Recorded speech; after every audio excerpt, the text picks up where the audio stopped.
This is America in the Morning from Westwood One. Good morning, I'm John Trout. It's Thursday, February 8th, 2024. Here's what's coming up on America in the Morning. A Senate border bill has gotten derailed before it could even get started. Turns out they want all talk and no action. I'm Linda Kenyon in Washington. The High Court hearing a case that could keep Donald Trump off the ballot in multiple states. I'm John Stolnis in Washington. Officials say a U.S. drone strike has killed a high-ranking militia commander in Iraq. Sagar Meghani, Washington. A medical examiner in Georgia out with a ruling surrounding the death of a baby during childbirth. I'm Clayton Neville. The S&P 500 index is ever so close to 5,000, and Disney reports a whopping quarter. I'm Jessica Ettinger. Some parents say they're confused on when to keep their sick children home from school. I'm Donna Warder. All ahead on America in the Morning.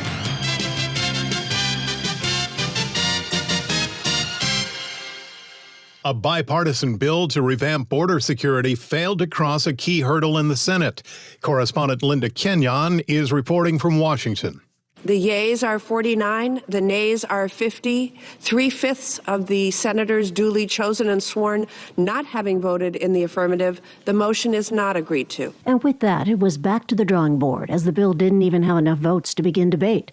The bill was crafted by a small group of senators, including Republican James Lankford, who said the measure would break a logjam over border security that has existed for years. It's been 3 decades since we've passed anything to a law to be able to change border security. Democrat Kyrsten Sinema was also part of the negotiating team. She was frustrated by the outcome of the vote. Less than 24 hours after we released the bill, my Republican colleagues changed their minds. Turns out they want all talk and no action. The Senate's top Republican, Senator Mitch McConnell, initially supported the border bill until he didn't. We had a very robust discussion about whether or not this product could ever become law. And it's been made pretty clear to us by the Speaker that it will not become law. In addition to border security, the bill also included foreign aid for Ukraine, Israel, and the Indo-Pacific. But after it failed to advance, Senate Majority Leader Chuck Schumer proposed a different bill, one without the border component. For all those Republicans who first said, we want it with border, and now say we want it without border, they got both options. Republican J.D. Vance, posting on social media, called both options bad ones. It's really the worst of all possible worlds. Send $61 billion to Ukraine while doing nothing to secure our own border, and also give away all of our leverage to achieve real border security. While Democrat Mark Kelly told Fox News failing to fund Ukraine could lead to dire consequences. I don't know what's going to happen with Ukraine. I mean, Putin is going to run all the way up to the Poland border eventually and put our NATO allies in harm's way. We could have a larger war in Europe. At the same time, we would fail to support our allies in Israel. We would be less prepared in the Western Pacific. All the while, Ukraine has been pleading for more help from the U.S., conserving its firepower amid a relentless Russian assault. Linda Kenyon, Washington. With just 9 months to go before the presidential election, the Supreme Court is set to involve itself in a case that could have more direct impact on an election since Bush versus Gore in 2000. John Stolnis is in our nation's capital. Lawyers representing 6 Colorado residents are set to argue before the justices that Donald Trump's role in the January 6th riots at the Capitol amounted to insurrection, which should allow states like Colorado to kick him off their ballots.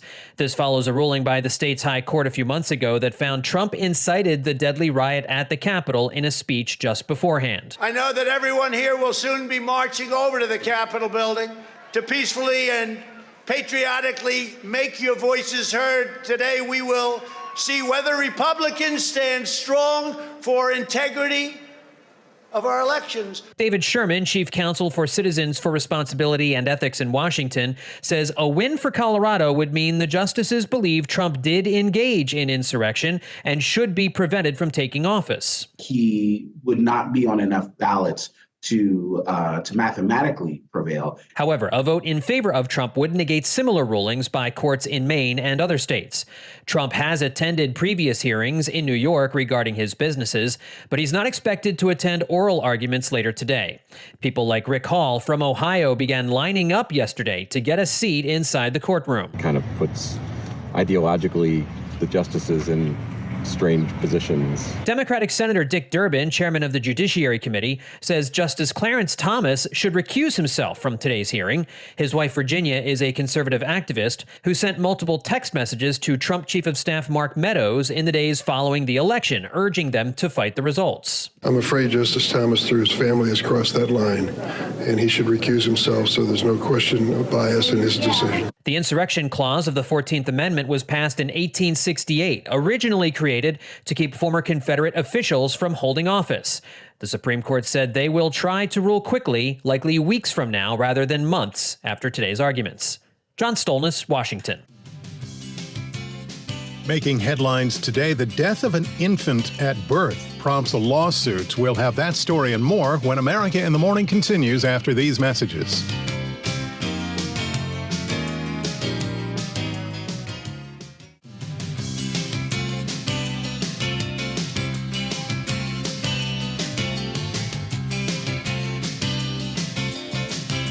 Welcome back. You're with America in the Morning. Storms dying down in the west, or are they? Let's check in with AccuWeather.com meteorologist Matt Rindy for the update. Matt? The western U.S. has had a significant amount of moisture pass through in the last week, especially across California, where some areas recorded more than a foot of rain and feet of snow. Even as of last night, a second system moved through Southern California with some rain and mountain snow, some of which will linger into the start of today. For the rest of the day, the West Coast states will have plenty of clouds around, but any precipitation should be showery and light, with most areas staying dry much of the time. The storm that moved through the Southern California area will shift into the southwest, with some rain in the lower elevations and heavy mountain snow in Arizona, northward to Nevada, Utah, and reaching into Colorado and New Mexico. Some of the snow totals through parts of Arizona, southern Utah could reach 2 feet by late tonight into Friday morning. Another storm in the northern plains will produce snow from Montana eastward to the Dakotas, with rain from the eastern Dakotas into Minnesota, Iowa, and Wisconsin. A cold front to the south of this storm will produce showers from Illinois and Indiana, southward to eastern Texas and Louisiana. Several inches of snow will fall across parts of Montana into North Dakota into the night. Out ahead of the system, it will be very mild through the Great Lakes and eastward, even the southern plains into the southeast. High temperatures will reach 5 to 15 degrees above the historical average. And then farther north in the Great Lakes into the mid-Atlantic and northeast, temperatures will range 15 to 25 above average. That's the weather across America. Snow will continue in Flagstaff, Arizona today. We'll have another 6 inches by day's end, high around 30. Detroit, Michigan will have variable clouds and a mild afternoon with a high of 56.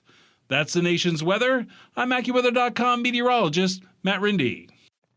Remember to follow us wherever you get your podcasts, Apple, Spotify, Amazon, and YouTube. Just search America in the Morning in your favorite listening app. I'm John Trout. In the Middle East, there's anger in Baghdad after a U.S. drone strike has killed a high-ranking terror group commander. Washington correspondent Sagar Meghani reports the military action is in response to attacks against American bases in the region.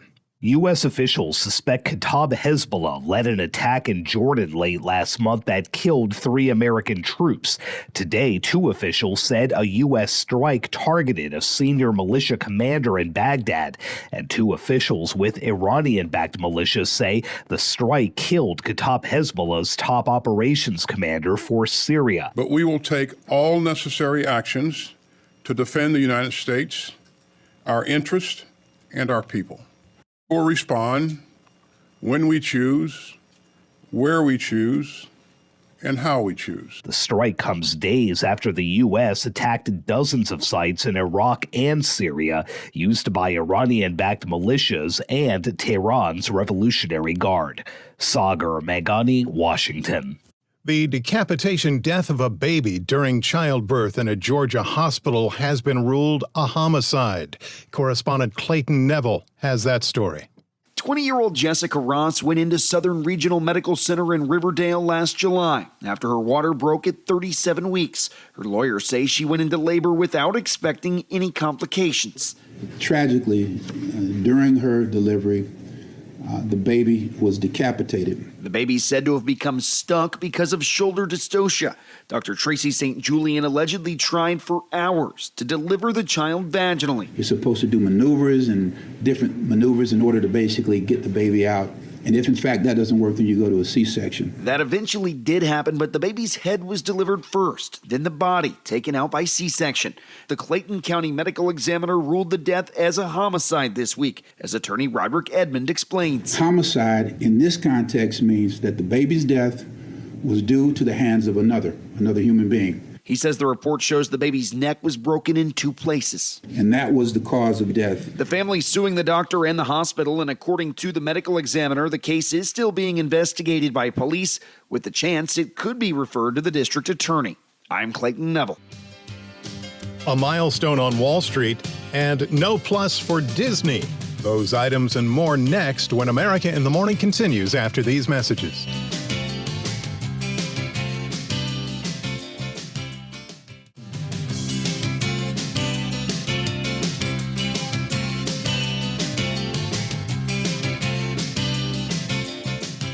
This is America in the Morning. 2 famous rappers have filed a lawsuit against Walmart, and it's all about cereal. Rap artists Master P and Snoop Dogg claim Walmart and post-consumer brands sabotaged their cereal products.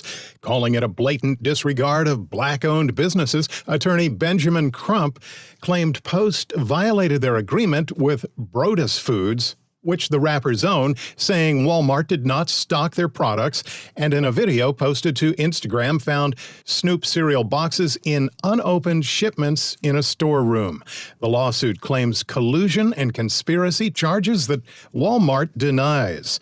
Serving up a dose of Thursday business, here's CNBC's Jessica Ettinger. Wall Street opens this morning with the S&P 500 index just 5 points away from 5,000. Investors will be watching for that today. The index has gone up pretty high, pretty fast. And for investors who are worried that it's been pushed higher mostly by just the Super 6 stocks, Apple, Alphabet, Amazon, Microsoft, Facebook parent Meta, and NVIDIA, well, that's kind of true. Those are the stocks that are working right now.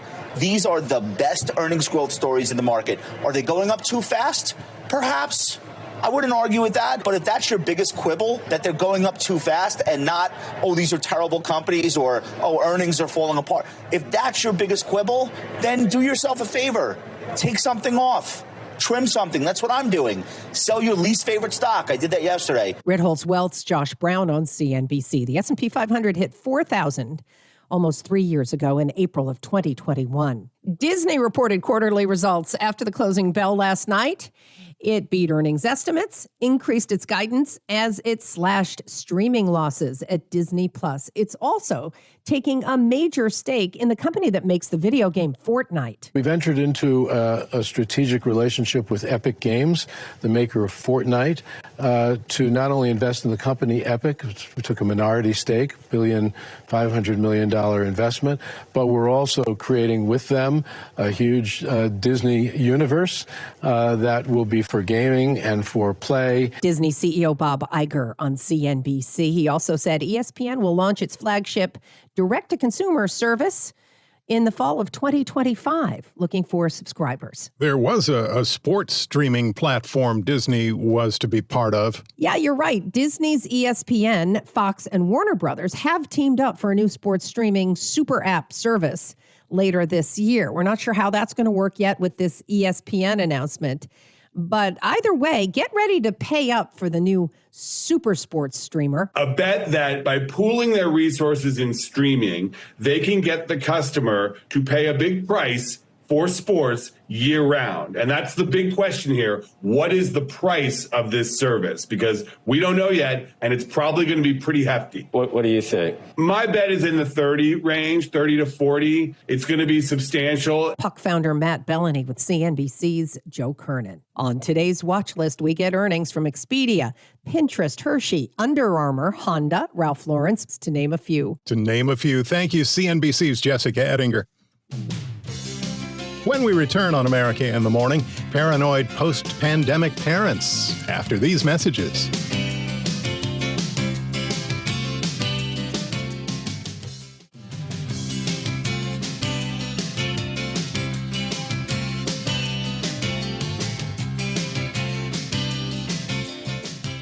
Welcome back. You're with America in the Morning. Author Marianne Williamson has announced she's suspending her campaign for the Democratic presidential nomination.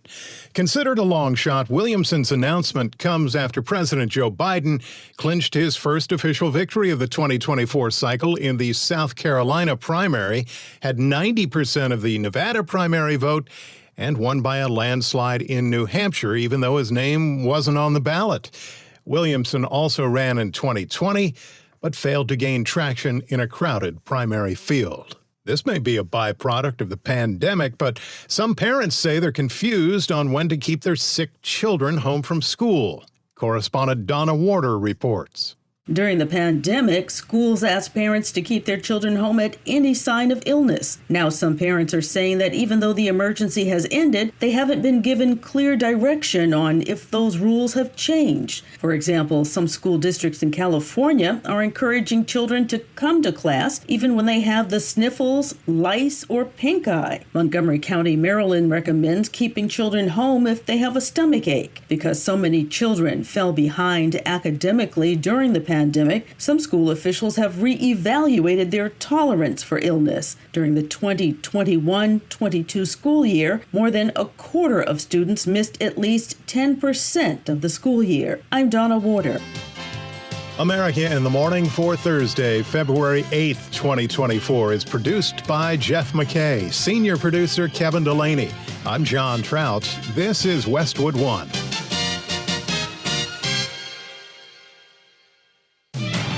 This is America in the Morning from Westwood One. I'm John Trout. Coming up this half hour.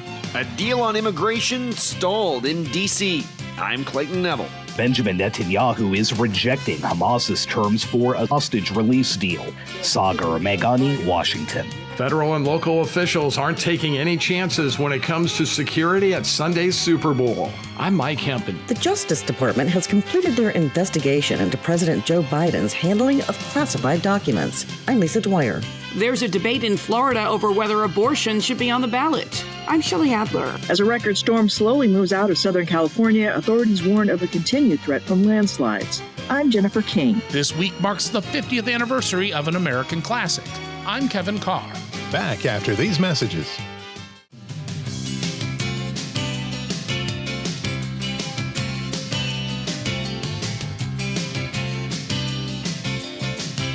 Welcome back here with America in the Morning, and a time for a check of the nation's weather. Here's AccuWeather.com meteorologist Matt Rindy to take a look. A storm in the northern plains will produce snow in Montana eastward to the Dakotas, with rain from the eastern Dakotas into Minnesota, Iowa, and Wisconsin. A cold front to the south of this will produce some showers from Indiana and Illinois, southward eastern Texas and Louisiana. Several inches of snow will fall across Montana into North Dakota today and tonight.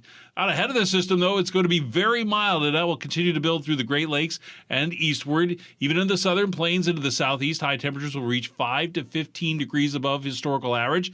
And farther north through the Great Lakes into the middle Atlantic and northeast, temperatures will range from 15 to 25 degrees above average. There will still be plenty of sunshine in the eastern states with high pressure in place, but clouds will continue to build in the southern plains into the Great Lakes ahead of that storm. In the west, there's been a significant amount of rain and snow in the past week, especially across California, where some areas recorded more than a foot of rain and several feet of snow. Even last night, another area of low pressure dove southward through the southern part of California with additional rain and snow along and ahead of it. This will continue lingering into the morning hours before shifting eastward. Then for the rest of the day in the west coast, we'll see plenty of clouds around, but any precipitation will be showery and light, with most areas staying dry much of the time. Going back to that storm that moved through California, it will shift into the southwest today into tonight with some rain in the lower elevations and heavy mountain snow in Arizona and northward to Nevada, Utah before reaching into Colorado and New Mexico. Some of the snow totals through parts of Arizona and southern Utah could reach 2 feet by late tonight into Friday morning. That's the nation's weather. I'm AccuWeather.com meteorologist Matt Rindy. Remember to follow us everywhere you get your podcasts. Apple, Spotify, Amazon, and YouTube. Just search America in the Morning in your favorite listening app. I'm John Trout. Following Tuesday's Republican-led votes to impeach Homeland Security Secretary Alejandro Mayorkas and a bill for Israel that both failed to pass. It was the Democrats' turn yesterday when a bill for Ukraine and southern border spending never made it through the Senate. Correspondent Clayton Neville reports that for now, states continue to take their own steps to protect against a surge of illegal immigration. The bill that needed 60 votes to get through was blocked by Senate Republicans as it failed 49-50. When we work together, we can solve problems. We did that here. And you decided no. Republican Senator Kirsten Sinema, who helped negotiate the bipartisan deal, had stern words for her colleagues. You decided you don't even want to debate it. You don't want to amend it. You don't want to tackle the problem. Partisanship won. Hardline conservatives in the Senate and the House have recently labeled the bill as a waste of money and are calling for a plan and an exit strategy to war overseas. The White House responding to the Senate vote, Press Secretary Karine Jean-Pierre. Congressional Republicans are choosing partisan politics over our national security and refusing to pass the bipartisan national security agreement that includes significant border reform. The package included money for Ukraine and Israel, and now Senate Majority Leader Chuck Schumer plans to move forward on that aid in a separate deal. We're going to give them both options. We'll take either one. No clear timeline on a potential plan there, and immigration reform still stalled in Congress. Meanwhile, on the southern border, the State Guard in Texas still manning Shelby Park, which it took over from U.S. Border Patrol after state leaders say agents were processing illegal migrants there. We saw a staggering amount of numbers come this January, but since we closed down this area right here, we saw a dramatic decrease of migrants wanting to cross. So it's been pretty effective. And, we've really made an impact so far, I believe. Later today, Texas state lawmakers will join the governor at Shelby Park for a border security announcement. That in response to what state leaders are calling President Biden's reckless open border policies. The president still insisting it's Congress that needs to fix the problems at the border. I'm Clayton Neville. Calling it delusional, Israeli Prime Minister Benjamin Netanyahu is rejecting the terrorist group Hamas terms for a ceasefire and hostage release deal. As Washington correspondent Sagar Meghani reports, Secretary of State Antony Blinken continues his shuttle diplomacy mission to find a way for the fighting to end and the hostages to be freed. After meeting with Secretary of State Antony Blinken, who's in the Middle East again in hopes of brokering a ceasefire, Netanyahu called the Hamas terms, which include ending the war, delusional, and vowed to keep fighting until absolute victory. There is no other solution other than this complete and decisive victory, because otherwise it is just a matter of time till the next massacre, and the axis of terror from Iran will continue. So only by destroying Hamas will we have security for the state of Israel. Hours later, as I said to the Prime Minister and to other Israeli officials today, the daily toll that its military operations continue to take on innocent civilians remains too high. Blinken said while the Hamas proposal does have some non-starters. While there are some clear non-starters in Hamas's response, we do think it creates space for agreement to be reached. And we will work at that relentlessly until we get there. Hamas says it will send a delegation to Cairo for more talks. We also see space in what came back to pursue negotiations to see if we can get to an agreement. And that's what we intend to do. And I'm not going to speak for Israel or anyone else involved, but again, we believe the space is there, and we believe that we should pursue it. Sagar Meghani, Washington. Federal and local officials aren't taking any chances when it comes to security at Sunday's Super Bowl. Correspondent Mike Hempen reports. Homeland Security Secretary Alejandro Mayorkas says there are no known threats to the Super Bowl or the city of Las Vegas. There are no known, credible, specific threats to the Super Bowl or to Las Vegas at this time. But we are vigilant and we are prepared. But Mayorkas says they don't want a repeat of what happened during the AFC Championship game in Baltimore. What happened in Baltimore underscores the vital importance of the mission 385 men and women from the Department of Homeland Security are carrying out here in Las Vegas this week. The contest was stopped in the first quarter for several minutes. The timeout was called by security officials at M&T Bank Stadium in Baltimore when an unidentified drone flew over the stadium. It does not require much imagination to understand the significant threat such an incident could pose. The air around Allegiant Stadium has been designated by the Federal Aviation Administration as a no-drone zone. TSA officers have been trained to spot human trafficking, and extra agents will be added to handle record post-game crowds. My ask of everyone going to the Super Bowl or coming to Las Vegas this week is to remember, if you see something, say something. I'm Mike Hempen. Virtual reality headsets, fine for gamers, but not for drivers. That story, When America in the Morning, continues after these messages.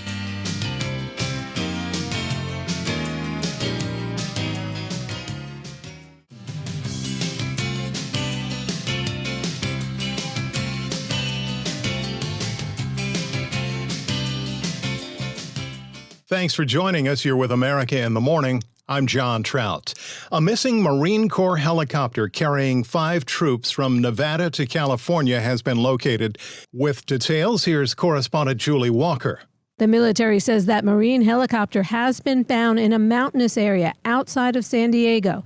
It was located just after 9 in the morning Wednesday, California time, by civil authorities near the mountain community of Pine Valley. That's about a 45-mile drive from San Diego. But rescue crews said snow in the sparsely populated mountains covered in pine trees and thick brush was making access to the area challenging. Defense officials say the Marines were flying in a Sikorsky Super Stallion helicopter from Creech Air Force Base northwest of Las Vegas, where they had been doing unit-level training and were returning home to Marine Corps Air Station Miramar in San Diego. I'm Julie Walker. The Justice Department has completed their investigation into President Joe Biden's handling of classified documents.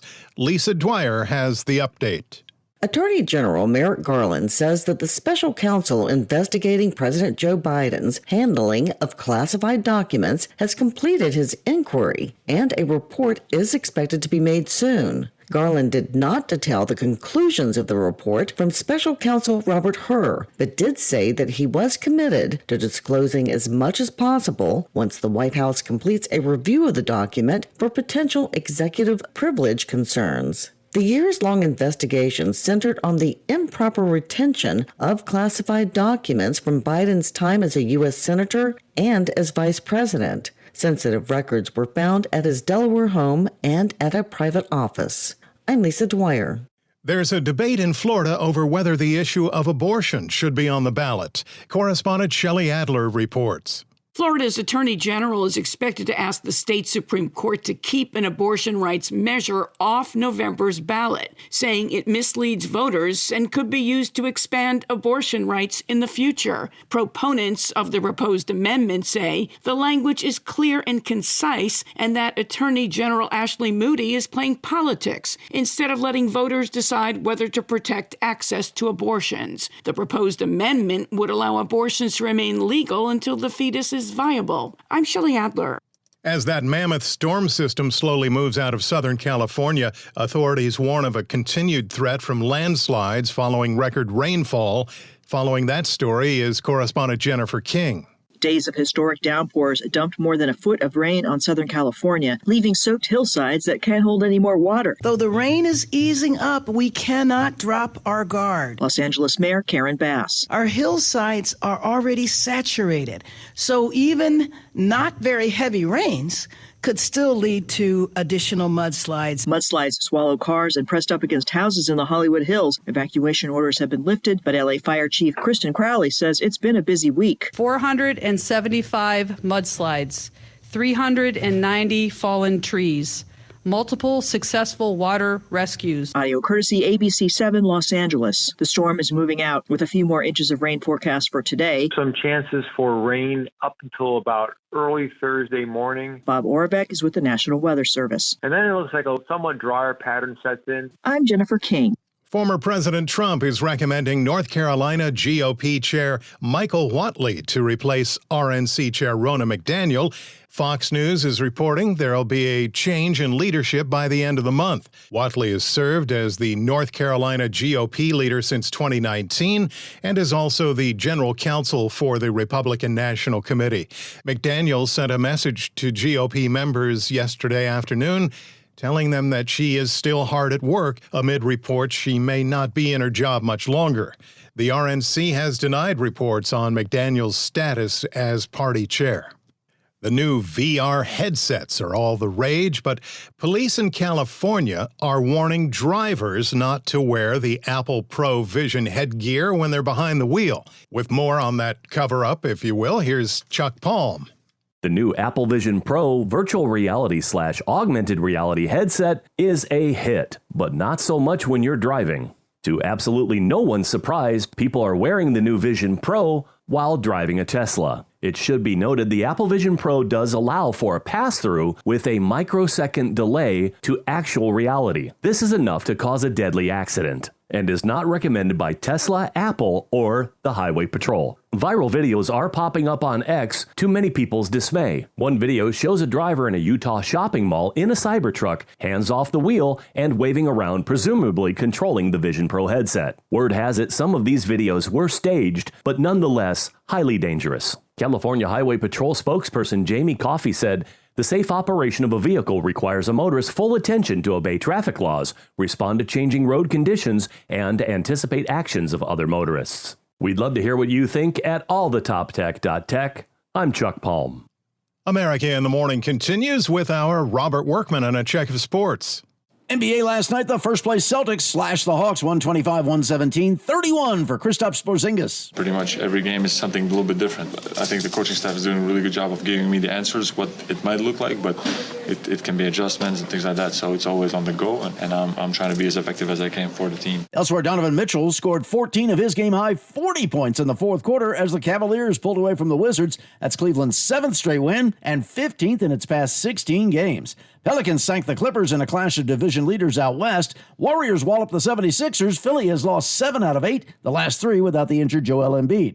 Pistons got 37 from Jaden Ivey as they crowned the Kings. Heat spanked the Spurs, Jimmy Butler with a triple-double, and the Raptors erased a 15-point deficit as they beat the Hornets. Charlotte dropped its 9th straight despite a career-high 45 from Miles Bridges. The NBA trade deadline is this afternoon. Wednesday, the Celtics added forward Xavier Tillman from the Grizzlies for a couple of second-round picks, while the Timberwolves sent 2 players and a pick to the Pistons for guard Monty Morris. College basketball, easy wins at home for number 6 Tennessee and number 9 Duke. 11th ranked Wisconsin was upset at Michigan, and number 19 Creighton fell in overtime at Providence. While in a rivalry game, number 12 Auburn handled number 16 Alabama. Hockey, the Maple Leafs shaded the Stars 5-4. Austin Matthews with his league-leading 41st goal. Rangers over the Lightning 3-1, and the Wild edged the Blackhawks 2-1. Nick Foligno had the tying goal for Chicago, but his brother Marcus put in the winner in period 3 for Minnesota. And with just 3.5 days left until kickoff, the 49ers remain a slight favorite over the Chiefs in Super Bowl 58. That's Thursday Sports. Thank you, Robert. And stick around for more Super Bowl backstory. We'll have that next, along with the celebration of a comedy classic. America in the Morning returns after these messages.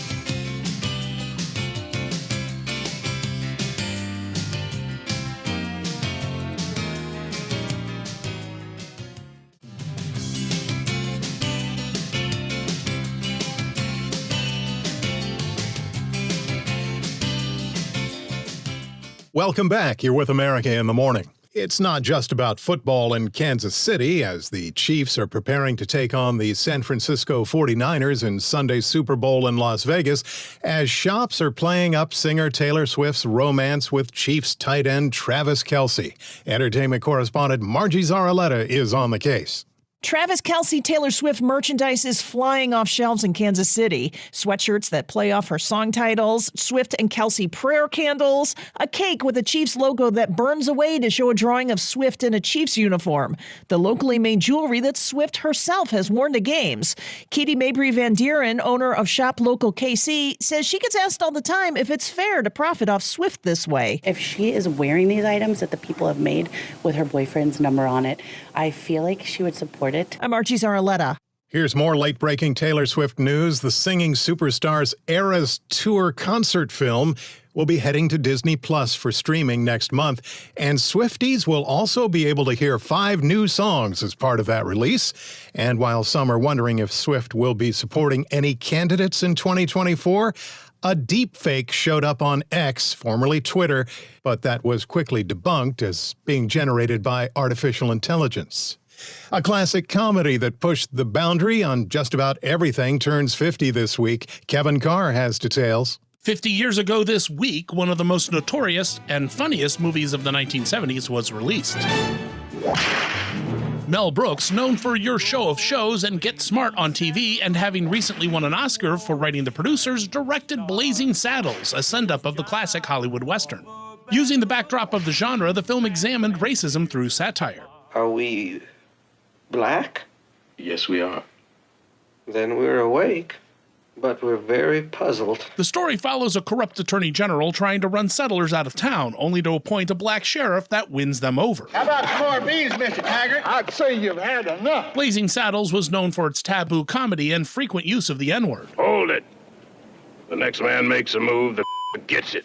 I've got to talk to you. Come here. Have you gone berserk? Can't you see that man is a... You get the point.